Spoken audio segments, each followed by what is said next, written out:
I'm Boomer Esiason for SI.com, and coming out of the second week of the preseason, if you count the Hall of Fame game, Johnny Manziel made his impression, and what an impression it was. Now, I remind all of you that he did this against the second and third teamers of the Detroit Lions, so he should actually have some success. Now, what do the coaches of the Cleveland Browns and his teammates need to see as they move forward as to whether or not he can be the starter opening week 1 against the Pittsburgh Steelers? Well, he's got to be able to communicate. It's one thing to run around and make plays, and certainly he has the athletic ability to do that.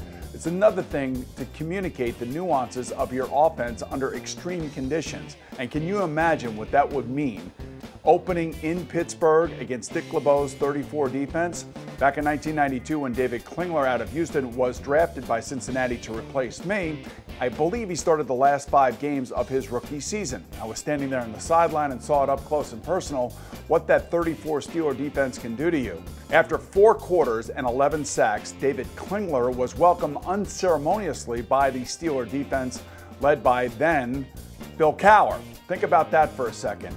So that's what Johnny Manziel may face in about 3.5 weeks.